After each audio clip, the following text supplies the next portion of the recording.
ADGP MR Ajith കുമാറിനെതിരായ ആരോപണങ്ങളിൽ മേൽ SIT നടത്തുന്ന അന്വേഷണത്തിന് സമാന്തരമായി നിയമപരമല്ലാത്ത അന്വേഷണം നടക്കുന്നു എന്ന ഗുരുതര ആരോപണവുമായി PV അൻവർ MLA. തനിക്ക് ലഭിച്ച തെളിവുകൾ എവിടെ നിന്ന് കിട്ടി എന്ന് കണ്ടെത്താനാണ് സമാന്തര അന്വേഷണം നടത്തുന്നതെന്നും പോലീസിന്റെ എല്ലാ ചട്ടങ്ങളും ലംഘിച്ച് അജിത് കുമാറാണ് ഇതിന് നേതൃത്വം നൽകുന്നതെന്നും അൻവർ ആരോപിച്ചു. സമാന്തര അന്വേഷണം കേരളത്തിലെ പോലീസിന്റെ ചരിത്രത്തിൽ ഇന്നേ വരെ ഇല്ലാത്തതാണ്. സർക്കാരും മുഖ്യമന്ത്രിയും ആഭ്യന്തര വകുപ്പും പോലീസ് ചട്ടങ്ങളും ഒന്നും തന്നെ തനിക്ക് ബാധകമല്ലെന്ന് അജിത് കുമാർ തെളിയിക്കുകയാണ്.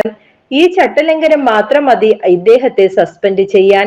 താൻ ഉന്നയിച്ച കാര്യങ്ങളിൽ അടിസ്ഥാനപരമായ തെളിവുകൾ ഉണ്ടെന്ന് മനസ്സിലാക്കിയതോടെയാണ് ADGPക്കെതിരെ വിജിലൻസ് അന്വേഷണം നടത്താൻ സർക്കാർ അനുമതി തേടിയത്. ഈ രണ്ട് കാരണങ്ങളാൽ അജിത്തിനെ സസ്പെൻഡ് ചെയ്യണമെന്നും അൻവർ ആവശ്യപ്പെട്ടു. വിജിലൻസ് അന്വേഷണം സംബന്ധിച്ച് DGPയുടെ ഫയൽ ഇന്നലെ രാത്രി മുഖ്യമന്ത്രിയുടെ മുന്നിലെത്തി എന്നും അപ്പോൾ തന്നെ അദ്ദേഹം അന്വേഷണത്തിന് അനുമതി നൽകി എന്നുമാണ് ദേശാഭിമാനി പത്രത്തിൽ പറയുന്നത്. എന്നാൽ 7 ദിവസം ഈ ഫയൽ എവിടെയായിരുന്നു? അന്വേഷണം നീണ്ടുപോകുന്നത് എന്തുകൊണ്ടാണെന്ന് കേരളത്തിലെ ജനങ്ങൾ അന്വേഷിച്ചു. ചീഫ് സെക്രട്ടറിയും ആഭ്യന്തര സെക്രട്ടറിയും വഴിയാണ് മുഖ്യമന്ത്രിയുടെ ഓഫീസിലേക്ക് ഫയൽ എത്തേണ്ടതെന്ന വിശദീകരണമാണ് ഇപ്പോൾ വന്നിരിക്കുന്നത്. ഇതായിരിക്കും യാഥാർത്ഥ്യം. എന്നാൽ വിഷയം ഇത്രയധികം ചർച്ചയായിട്ടും എന്തുകൊണ്ട് മുഖ്യമന്ത്രിയുടെ പൊളിറ്റിക്കൽ സെക്രട്ടറി P ശശി ഒരു വാർത്താക്കുറിപ്പ് ഇറക്കിയില്ല?